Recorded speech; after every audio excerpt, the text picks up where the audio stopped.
നമസ്കാരം. തൊടിയിലെ ചെടിയിലേക്ക് എല്ലാ പ്രേക്ഷകർക്കും സ്വാഗതം.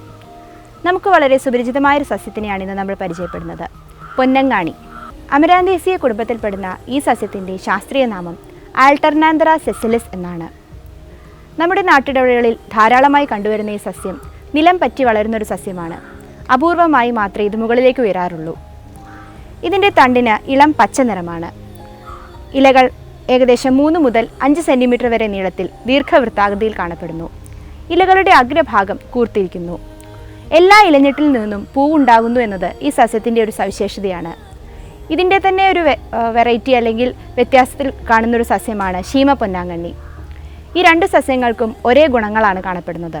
പൊന്നങ്ങാണിയുടെ ഇലകൾ വളരെ നേർത്തതും മിനുസമുള്ളതുമാണ്. ഇത് നിലം പറ്റി വളരുന്ന എല്ലായിടത്തും വേരുകൾ പടർന്നു പിടിക്കുന്നു എന്നത് ഈ സസ്യത്തിൻ്റെ സവിശേഷതയാണ്.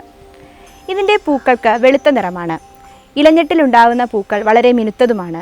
ഡിസംബർ മുതൽ മാർച്ച് മാസം വരെയാണ് സാധാരണയായി ഈ സസ്യത്തിൽ പുഷ്പങ്ങൾ കാണപ്പെടുന്നത്. ഇതിൻ്റെ പൂക്കൾക്ക് മത്സ്യത്തിൻ്റെ കണ്ണിനോട് സാദൃശ്യമുണ്ടെന്ന് പറയുന്നു. അതുകൊണ്ട് തന്നെ സംസ്കൃതത്തിൽ ഈ സസ്യത്തിനെ മത്സ്യാക്ഷി എന്നാണ് വിശേഷിപ്പിക്കുന്നത്.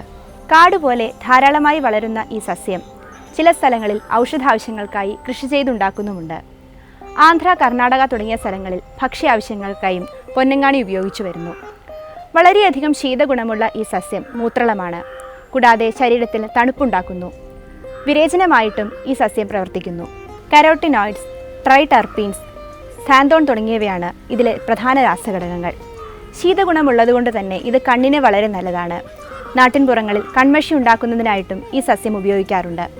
മൂത്രകൃച്ഛത്തിലും അർശസിലും ധാരാളമായി ഉപയോഗിക്കുന്ന പൊന്നങ്ങാണിയുടെ ഔഷധ ഗുണങ്ങളെപ്പറ്റി ഡോക്ടർ CM ശ്രീകൃഷ്ണൻ നമ്മളോട് വിശദീകരിക്കുന്നതാണ്.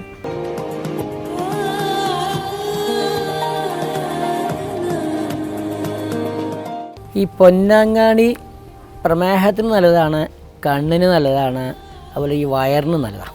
ഇതിൻ്റെ ഇല ദിവസേന ഒരു 10 എണ്ണം എടുത്ത് അരച്ച് കഴിച്ച് കഴിഞ്ഞാൽ പ്രമേഹം കുറയും. അതുപോലെ തന്നെ വയറിന് നല്ല ദീപനാണ്, നല്ല വിശപ്പും ഉണ്ടാവും.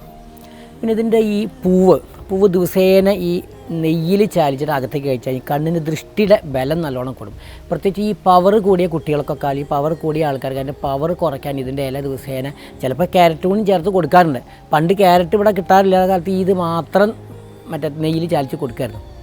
പിന്നെ ഈ തിമിര രോഗത്തിന് വന്നാൽ ഇതിൻ്റെ ഈ ഇല ഇടിച്ച് പിഴിഞ്ഞ് നീരെടുത്തിട്ട് ഓരോ തുള്ളി 2 കണ്ണിൽ ഒറ്റിച്ച് കഴിഞ്ഞാൽ കണ്ണിലുണ്ടാകുന്ന ചൊറിച്ചിൽ അതുപോലെ തിമിരം കുറയും. അതിൻ്റെ ആ പവർ തിമിരം പെട്ടെന്ന് ഈ മെച്ചുറാവാതെ നോക്കാൻ ഇത് ദിവസേന കണ്ണിൽ അഞ്ജനം ചെയ്യാമെന്ന് പറയും. ഇതിന് നീരെടുത്തിട്ട് ലേശം തേനും ചേർക്കും. എന്നിട്ട് കണ്ണിൽ ഓരോ തുള്ളി ഒറ്റിച്ചാൽ മതി. കുറച്ചൊരു നീറ്റലുണ്ടാവും. അത് കഴിഞ്ഞ് നല്ലോണം വെള്ളം കൊണ്ട് കഴുകുക. അങ്ങനെ തിമിരത്തിന് ഇത് നല്ലതാണ്. അതുപോലെ ഈ വയറ് ഈ അർശസ രോഗമുള്ള ആൾക്കാർക്കും വയറ് ഇളകി പോവുക അല്ലെങ്കിൽ പോവാതിരിക്കുക അങ്ങനെ ചില കണ്ടീഷൻ ഉണ്ട്. അതിനും ഈ ഇതിൻ്റെ കഷായം വെച്ച് കൊടുത്തു കഴിഞ്ഞാൽ വളരെ നല്ലതാണ്.